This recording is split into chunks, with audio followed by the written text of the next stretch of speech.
శ్రీ సాయినాథాయ నమః. శ్రీ సాయి సచ్చరిత్రము 43, 44 అధ్యాయములు. బాబా సమాధి చెందుట, ముందుగా సన్నాహము, ఇటుకరాయి విరుగుట, 72 గంటల సమాధి, బాబు సాహెబ్ జోగు సన్యాసము, అమృత తుల్యమగు బాబా పలుకులు నేననగా ఎవరు.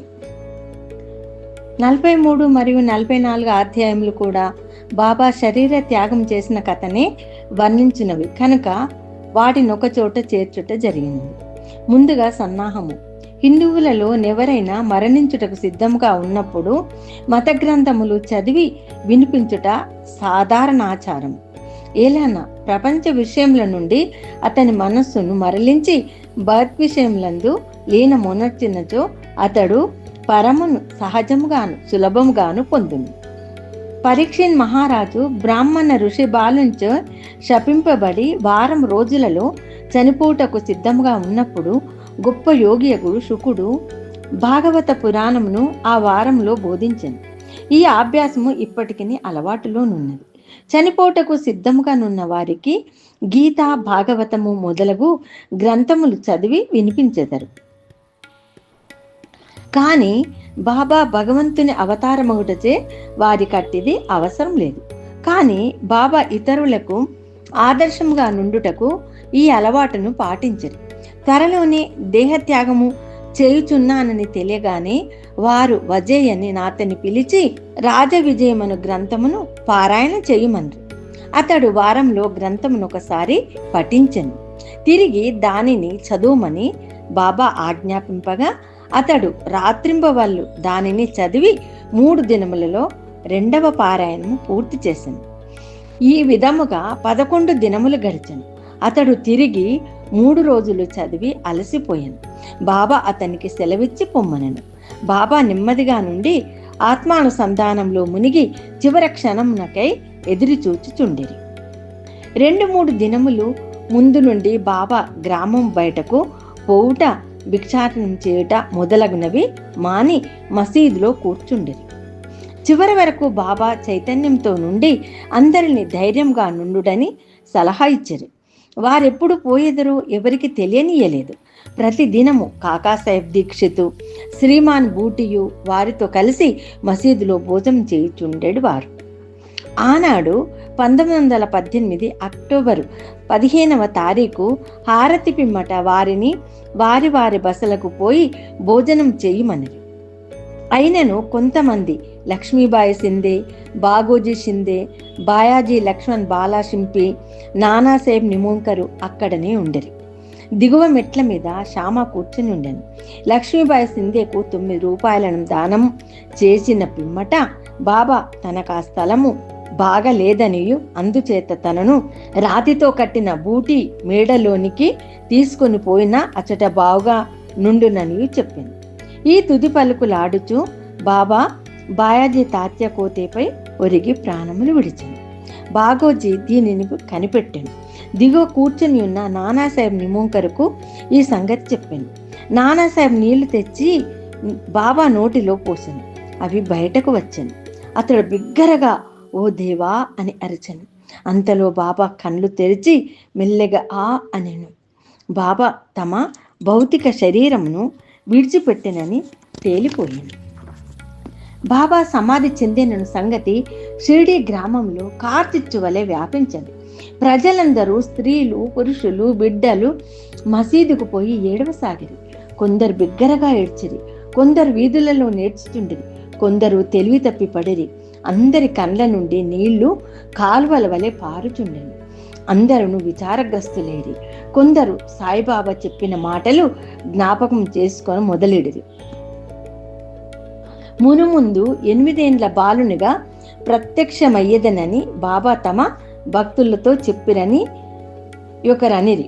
ఇవి యోగీశ్వరుని వాక్కులు కనుక ఎవ్వరూ సందేహింపనక్కర్లేదు. ఏలాన కృష్ణావతారంలో శ్రీ మహావిష్ణువి కార్యమే యునర్చను.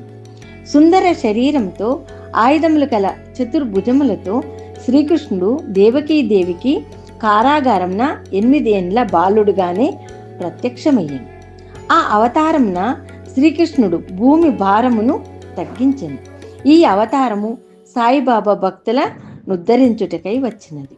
కనుక సంశయింప కారణమేమున్నది? యోగుల జాడ లగమ్య గోచరమే. సాయిబాబాకు తమ భక్తులతోడి సంబంధ మీ యొక్క జన్మతోడిదే కాదు, అది గడిచిన 72 జన్మల సంబంధం. ఇట్టి ప్రేమ బంధములు కలిగించిన ఆ మహారాజు సాయిబాబా ఎచటికో పర్యటనకై పోయినట్లని పించుట వలన వారు శీఘ్రముగానే తిరిగి వత్తురను దృఢ విశ్వాసము భక్తులకు కలదు. బాబా శరీరం ఎట్లు సమాధి చేయవలనను విషయము గొప్ప సమస్య ఆయన. కొందరు మహమ్మదీయులు బాబా శరీరంను ఆరుబయట సమాధి చేసి దానిపై గోరి కట్టవలనండి. కుశాల్ చందు, అమీర్ చక్కర్ కూడా ఈ అభిప్రాయాన్ని వెలిబుచ్చిరి. కానీ రామచంద్ర పాటీలను గ్రామ మున్సబు గ్రామంలోని వారందరితో నిశ్చితమైన దృఢ కంఠస్వరముతో, మీ ఆలోచన నాకు సమ్మతము కాదు, బాబా శరీరము రాతివాడలో పెట్టవలసిందే అని. అందుచే గ్రామస్తులు 2 వర్గములుగా విడిపోయి ఈ వివాదము 36 గంటలు జరిపారు. బుధవారం ఉదయము గ్రామంలోని జ్యోతిష్యుడును శ్యామాకు మేనమామ అగు లక్ష్మణ్ మామ జోషికి బాబా స్వప్నంలో కనిపించి చేయి పట్టి లాగి ఇట్లనను, త్వరగా లెమ్ము, బాబుసాహెబ్ నేను మరణించి తిని అనుకొంచున్నాడు, అందుచే నతడు రాడు, నీవు పూజ చేసి కాకడహారతి ఇమ్ము. లక్ష్మణ్ మామ సనాతనాచార పరాయణుడైన బ్రాహ్మణుడు. ప్రతిరోజు ఉదయము బాబాను పూజించిన పిమ్మట తక్కిన దేవతలను పూజించుచుండెడు వాడు. అతనికి బాబా యందు పూర్ణ భక్తి విశ్వాసములుండేవి. ఈ దృశ్యంను చూడగానే పూజా ద్రవ్యముల పల్లెంను చేత ధరించి మల్వీలు ఆటంకపరుచుచున్నను పూజను హారతిని చేసిపోయింది. మిట్ట మధ్యాహ్నము బాబుసాహెబ్ జోగు పూజా ద్రవ్యములతో అందరితో మామూలుగా వచ్చి మధ్యాహ్న హారతిని నెరవేర్చింది. బాబా తుది పలుకులను గౌరవించి ప్రజలు వారి శరీరమును వాడాలో నుంచుటకు నిశ్చయించి అచట మధ్య భాగంన త్రవ్వుట ప్రారంభించారు. మంగళవారం సాయంకాలం రహతా నుండి ఇన్స్పెక్టర్ వచ్చింది. ఇతరులు తక్కిన స్థలముల నుండి వచ్చారు. అందరూ దానిని ఆమోదించారు. ఆ మరుసటి ఉదయం అమీర్బాయి బొంబాయి నుండి వచ్చింది. కోపర్గాం నుండి మమలతదారు వచ్చింది. ప్రజలు భిన్నాభిప్రాయములతో ఉన్నట్లు తోచింది. కొందరు బాబా శరీరంను బయటనే సమాధి చేయవలెనని పట్టుపట్టిరి. కనుక మమలతదారు ఎన్నిక ద్వారా నిశ్చయించవలెనని వాడాను ఉపయోగించుటకు 2 రెట్ల కంటే ఎక్కువ ఓట్లు వచ్చింది. అయినప్పటికీ జిల్లా కలెక్టర్తో సంప్రదించవలెనని అతడను. కనుక కాకాసాహెబ్ దీక్షిత్ అహ్మద్ నగర్ పోవుటకు సిద్ధపడింది. ఈ లోపల బాబా ప్రేరేపణ వల్ల 2వ పార్టీ యొక్క మనస్సు మారింది. అందరూ ఏకగ్రీవంగా బాబాను వాడాలో సమాధి చేయుటకు అంగీకరించారు. బుధవారం సాయంకాలము బాబా శరీరమును ఉత్సవంతో వాడాకు తీసుకుని పోయిరి. మురళీధరుని కొరకు కట్టిన చోట శాస్త్రోక్తంగా సమాధి చేసిరి. యథార్థముగా బాబాయే మురళీధరుడు. వాడ దేవాలయమయ్యను, అది యొక్క పూజా మందిరం ఆయన. అనేక మంది భక్తులు అచ్చటకు పోయి శాంతి సౌఖ్యములు పొందుచున్నారు. ఉత్తర క్రియలు బాలాసాహెబ్ బాటే ఉపాసిని బాబా నెరవేర్చరు. ఉపాసిని బాబా బాబాకు గొప్ప భక్తుడు. ఈ సందర్భంలో ఒక విషయం గమనించవలను.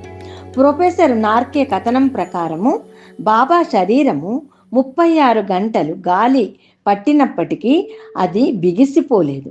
అవయవములన్నీ సాగుచుండెను. బాబా కపిని చింపకుండా సులభంగా తీయగలిగి. ఇటుక రాయి విరుగుట. బాబా భౌతిక శరీరమును విడుచుటకు కొన్ని దినముల ముందు ఒక దుశ్శకునమయ్యాను. మసీదులో ఒక పాత ఇటుక ఉండెను. బాబా దానిపై చేయి వేసి ఆనుకొని కూర్చుండువారు. రాత్రులందు దానిపై ఆనుకొని ఆసనస్తులగుచుండే. అనేక సంవత్సరములు ఇట్లు గడిచాను. ఒకనాడు బాబా మసీదులో లేనప్పుడు ఒక బాలుడు మసీదును శుభ్రపరచుచు దానిని చేతితో పట్టుకొని ఉండగా అది చేతి నుండి జారి కింద పడి 2 ముక్కలైపోయింది. ఈ సంగతి బాబాకు తెలియగానే వారు మిగుల చింతించి ఇట్లు అని ఏడ్చిరి, ఇటుక కాదు, నా అదృష్టమే ముక్కలు ముక్కలుగా విరిగిపోయినది. అది నా జీవితపు తోడు నీడ. దాని సహాయం వలనని నేను ఆత్మానుసంధానము చేయుచుండెడు వాడను. నా జీవితం నందు నాకెంత ప్రేమయో దాని యందు నాకంత ప్రేమ. ఈరోజు అది నన్ను విడిచినది. ఎవరైనా ఒక ప్రశ్న అడగవచ్చును, బాబా నిర్జీవియగు ఇటుక కోసం ఇంత విచారపడనేలా అందులకు హేమాది పంతు ఇట్లు సమాధానమిచ్చింది: యోగులు బీదవారికి నిస్సహాయులకు సహాయం చేయుటకై అవతరించెదరు. వారు ప్రజలతో కలిసి మసులునప్పుడు ప్రజల వలె నటింతురు. వారు మనవలే బాహ్యమునకు నవ్వెదరు, ఆడెదరు, ఏడ్చెదరు. కానీ లోపల వారు శుద్ధ చైతన్యులై వారి కర్తవ్య విధుల నెరుగుదురు. 72 గంటల సమాధి. ఇటుక విరుగుటకు 32 సంవత్సరముల పూర్వము అనగా 1886 సంవత్సరంలో బాబా సీమోల్లంఘనము చేయ ప్రయత్నించను. ఒక మార్గశిర పౌర్ణమి నాడు బాబా ఉబ్బసం వ్యాధితో మిక్కిలి బాధపడుచుండెను. దానిని తప్పించుకొనుటకై బాబా తన ప్రాణమును పైకి తీసుకొని పోయి సమాధిలో నుండవలననుకొని భక్త మహాల్సీతో నిట్లన్నది: నా శరీరమును 3 రోజుల వరకు కాపాడుము. నేను తిరుగు వచ్చినట్లయినా సరే, లేని ఎడల నా శరీరము ఎదురుగానున్న ఖాళీ స్థలంలో పాతిపెట్టి గుర్తుగా 2 జెండాలను పాతుము అని స్థలమును చూపిరి. ఇట్లనుచు రాత్రి 10 గంటలకు బాబా క్రింద కూలెను. వారి ఊపిరి నిలిచిపోయాను. వారి నాడి కూడా ఆడకుండెను. శరీరంలో నుండి ప్రాణం పోయినట్లుండెను. ఊరి వారందరూ అతడు చేరి న్యాయ విచారణ చేసి బాబా చూపిన స్థలములో సమాధి చేయుటకు నిశ్చయించిరి.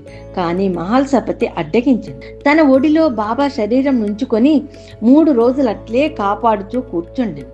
3 దినముల పిమ్మట తెల్లవారుజామున 3 గంటలకు బాబా శరీరంలో ప్రాణమున్నట్లు కనిపించింది. ఊపిరి ఆడనారంభించను. కడుపు కదలను. కండ్లు తెరిచెను. కాళ్ళు చేతులు సాగదీయుచు బాబా లేచెను. దీనిని బట్టి చదువరులు ఆలోచించిన విషయమేమనా, బాబా 3 మూరల శరీరమా లేక లోపలనున్న ఆత్మయా? పంచభూతాత్మకమగు శరీరము నాశనమగును. శరీరం అశాశ్వతము, కానీ లోనున్న ఆత్మ పరమసత్యం, అమరము, శాశ్వతము. ఈ శుద్ధ సత్తాయే బ్రహ్మము. అది పంచేంద్రియములను మనస్సును స్వాధీనమందుంచుకొనున్నది, పరిపాలించున్నది. అది ఈ జగత్తునందు గల వస్తువులన్నిటి యందు వ్యాపించి ఉన్నది. అది లేని స్థలము లేదు. అది తాను సంకల్పించుకున్న కార్యమును నెరవేర్చుటకు భౌతిక శరీరమును వహించను. దానిని నెరవేర్చిన పిమ్మట శరీరమును విడిచను. సాయి ఎల్లప్పుడూ ఉండువారు. అట్లనే పూర్వము గానగాపురములో వెలసిన దత్తదేవుని అవతారమగు శ్రీ నరసింహ సరస్వతియు వారి సమాధి చెందుట బాహ్యంనకే కాని సమస్త చేతనాచేతములందు కూడా నుండి వారిని నియమించువారును పరిపాలించువారును వారే.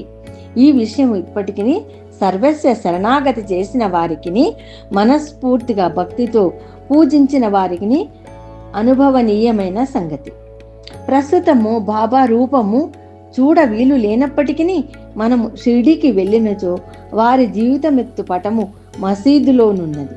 దీనిని శ్యామారావు జేకర్ అను గొప్ప చిత్రకారుడును బాబా భక్తుడును వ్రాసి ఉన్నాడు. భావుకుడు భక్తుడునైన ప్రేక్షకునికి ఈ పటము ఈనాటికి బాబాను భౌతిక శరీరముతో చూచినంత తృప్తి కలగచేయును. బాబాకు ప్రస్తుతము భౌతిక శరీరం లేనప్పటికీ వారక్కడనే కాక ప్రతి చోటున నివసించుచు పూర్వం వలనే తమ భక్తులకు మేలు చేయుచున్నారు. బాబా వంటి యోగులు ఎన్నడూ మరణించరు. వారు మానవుల వలె కనిపించినను నిజముగా వారే దైవము. బాబూసాహెబ్ జోగు సన్యాసం. జోగు సన్యాసం పుచ్చుకున్న కథతో హేమాది పంతు ఈ అధ్యాయంను ముగించుచున్నారు. సఖారాం హరి హురప్పు బాబూసాహెబ్ జోగు పుణ్య నివాసియగు సుప్రసిద్ధ వార్కరి విష్ణుబువ జోగు గారికి చిన్నాయన. 1909 సంవత్సరంన సర్కారు ఉద్యోగం నుండి విరమించిన తర్వాత పిడబ్ల్యూడి సూపర్వైజరు భార్యతో షిరిడీకి వచ్చి నివసించుచుండెను. వారికి సంతానం లేకుండెను. భార్య భర్తలు బాబాను ప్రేమించి బాబా సేవ యందే కాలమంతా గడుపుచుండెను. మేఘశ్యాముడు చనిపోయిన పిమ్మట బాబూసాహెబ్ జోగు మసీదులోను చావడిలోను కూడా మహా సమాధి పొందు వరకు హారతి ఇచ్చుచుండెను. అదియును కాక ప్రతిరోజు సాటేవాడలో జ్ఞానేశ్వరి ఏకనాథ భాగవతమును చదివి వినవచ్చిన వారందరికీ బోధించుచుండెను. అనేక సంవత్సరములు సేవ చేసిన పిమ్మట జోగు బాబాతో, నేనిన్నాళ్ళు నీ సేవ చేసి తిని నా మనసు ఇంకనూ శాంతము కాలేదు. యోగులతో సహవాసం చేసినను నేను బాగు కాకుండుటకు కారణమేమి? ఎప్పుడు కటాక్షించదువు అనెను. ఆ ప్రార్థన విని బాబా, కొద్ది కాలంలో నీ దుష్కర్మల ఫలితమును నశించును, నీ పాపపుణ్యములు భస్మమగును. ఎప్పుడు నీవు అభిమానమును పోగొట్టుకొని మోహమును రుచిని జయించదవో, ఆటంకములన్నిటిని కడిచెదవో, హృదయపూర్వకంగా భగవంతుని సేవించుచు సన్యాసమును పుచ్చుకొన్నచో అప్పుడు నీవు ధన్యుడవయ్యదు అని. కొద్ది కాలం పిమ్మట బాబా పలుకులు నిజమయ్యాను.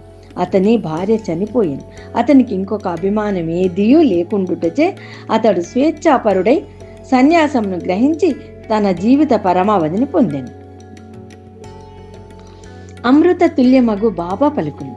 దయా దాక్షిణ్యమూర్తియగు సాయిబాబా పెక్కుసారులు మసీదులో ఈ దిగువ మధుర వాక్యములు పలికిరి.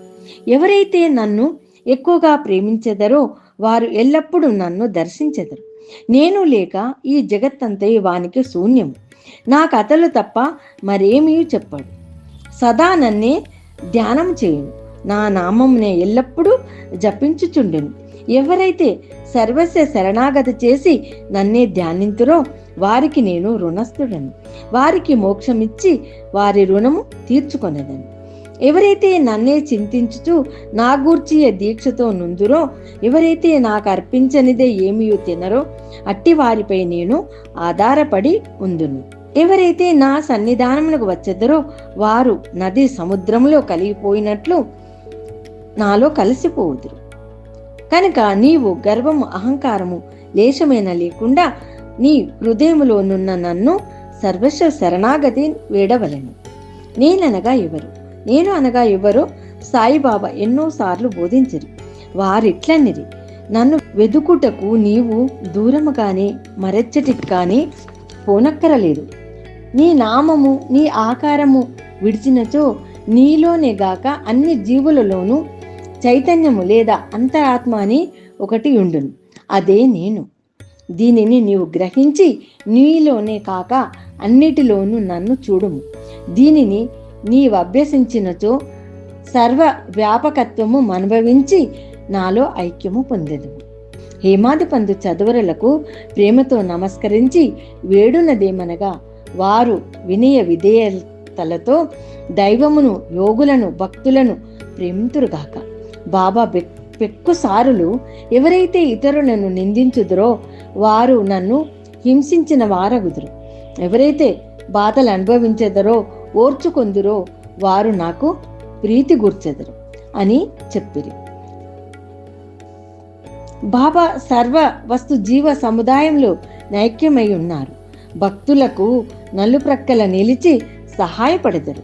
సర్వజీవులను ప్రేమించుట తప్ప వారు మరేమీ కోరరు. ఇట్టి శుభమైన పరిశుభ్రమైన అమృతం వారి పెదవుల నుండి స్రవించుచుండెను. హేమాది పంతు ఇట్లు ముగించుచున్నారు. ఎవరు బాబా కీర్తిని ప్రేమతో పాడెదరో, ఎవరు దానిని భక్తితో వినెదరో ఉభయులను సాయిలో ఐక్యమగుదురు. 43-44 అధ్యాయములు సంపూర్ణం. సద్గురు శ్రీ సాయినాథార్పణమస్తు. శుభం భవతు. 6వ రోజు పారాయణము సమాప్తం. వేప చెట్టు నీడలోన వేదవేద్యుడు వెలిసాడు మన కోసం యథాతీతుడు. వేప చెట్టు నీడలోన వేదవేద్యుడు వెలిసాడు మన కోసం యథాతీతుడు. వేపాకు చేదులో అమృతత్వము, వేపాకు చేదులో అమృతత్వము, వేప చెట్టు ఆయను కల్పవృక్షము. వేప చెట్టు నీడలోన వేదవేద్యుడు వెలిసాడు మన కోసం యథాతీతుడు. ఫకీరు వేషముతో ఈశ్వరునిగా ఉపదేశ బోధనతో విష్ణుమూర్తిగా, పకీరు వేషముతో ఈశ్వరునిగా, ఉపదేశ బోధనతో విష్ణుమూర్తిగా, తంబిరేలు డొక్కుతో అన్నపూర్ణగా, చేతిలోన సటకాతో ఆదిశక్తిగా, వేప చెట్టు నీడలోన వేదవేద్యుడు వెలిసాడు మన కోసం యథాతీతుడు, వేపాకు చేదులో అమృతత్వము, వేప చెట్టు ఆయను కల్పవృక్షము, ఖండయోగ సాధనతో